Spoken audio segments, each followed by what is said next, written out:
মাজারে সাজদা দিলেই শিরক হয় না। মাজারে সাজদা দিলেই, এই বুঝেন, মাজারে সাজদা দিলেই শিরক হয়। প্রমাণটা দিতেছেন না, মাজারে সাজদা দিলে শিরক হয় না। শিরক মানে কি? শিরক মানে হচ্ছে শরীক করা, শরীক, দুইজনকে একরকম মনে করা।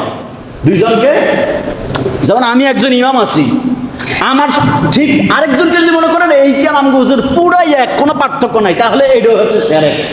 এটা হচ্ছে কি? এটা শিরক। ওই হুজুরের সাথে আমার সাথে শিরক করলে। শিরক মানে হচ্ছে শরীক। শরীক মানে কি? দুইজনকে একরকম মনে করা, দুইজনকে। তো মাজারে যে ব্যক্তি আর সাজদা দেন কাকে? এই বুঝেন, বুঝে নিয়েন না বাজান, কারণ আমরা করে হুজুর আমরা ব্রেন ওয়াশ দিতেছে, বুঝেন না, ভাঙ্গা তো আর কয় না। সেজদা পাওয়ার মালিককে আল্লাহ। আল্লাহকে আল্লাহ মনে করে সেজদা দেন না? এখন আপনি মাজারে যাই যদি ওই মাজারওয়ালাকে আল্লাহ মনে করে সেজদা দেন, তাহলে হবে শিরক।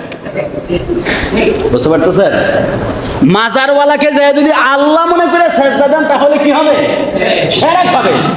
আর যদি বলেন না মাজারওয়ালা আল্লাহ না, আল্লাহ একজনই, মাজারওয়ালা ওলি, তাহলে সেজদা দিতেছেন কেন? অনেকে আছে কয় তাজিমি সেজদা দিই, সম্মানের সেজদা দিই।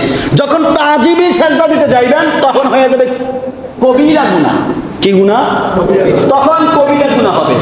কিন্তু কবিরা হোক আর সগীরা হোক, জাহিরি হোক আর বাতিনি হোক, মাজারে সেজদা দেওয়া সম্পূর্ণ হারাম। সম্পূর্ণ কি হারাম? মাজারে সেজদা দেওয়া আল্লাহ ছাড়া পৃথিবীর যে কোনো কিছু কি সেজদা দেওয়া হারাম। কেউ সেজদা দিবেন না, বেঈমান হয়ে যাবে। কেউ সেজদা দিতে পারবেন না। তো এটা বুঝাইলাম কেন? কারণ আমাদের দেশে একজন মৌলবী মাজারে গেলে মানে শিরক হয় না। বাবা, মাজারে গেলে শিরক হয় না, সেজদা দিলেই শিরক হয় না। ওই ব্যক্তিকে জিজ্ঞেস করতে হবে আপনি তাকে সেজদা কি মনে করে দিলেন? ফতুয়া কি একবারে খেলে বাপদাদার আবদার? বাপদাদার আবদার যে আমি একজনে বললাম মুসলমান মুসলমান, কাফের বললাম আর কাফের হয়ে গেল, এমনটা নয়। ফতুয়ার বিষয়টা এমন নয়। আপনি তাকে জিজ্ঞেস করবেন সেজদা কেন দিলেন? বলবে এই ব্যক্তির কাছ থেকে আমি অনেক কিছু পাই, ব্যক্তি আল্লাহ যা দেয় ব্যক্তি আমার তা দেয়, তাহলে শিরক। তাহলে কি শিরক?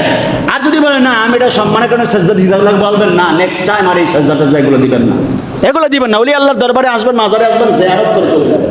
কি করে? জিয়ারত করে চলে যাবেন। কোনো ধরনের সেজদা দেওয়া যাবে না। সেজদা এটা আপনি গুনাহ করছেন, কবিরা গুনাহ করছেন, কালেমা পড়েন, নতুন করে কালেমা পড়েন, তওবা করেন আল্লাহর কাছে যে আমি আর কোনোদিন সেজদা দেব। ঠিক আছে, বুঝতে পারছেন? কিন্তু মশাল্লারে জিত করে মশারি ছিঁড়া ফেলবেন, এমন বোকামি কইলেন না। আপনারা প্রায় দেখেছেন বিভিন্ন মাজারের মধ্যে সেজদা দেয়, বদনামি করে, এখানে মাজারগুলো ভেঙে পড়তেছে। কেন মাজার ভাঙবেন কেন? মাজার ভাঙার অধিকার আপনাকে কে দিছে? আপনার ঘরে মশা বেশি, আপনি মশা মারেন, মশার সাথে জেদ করে কেন মশারি ছিঁড়বেন কেন?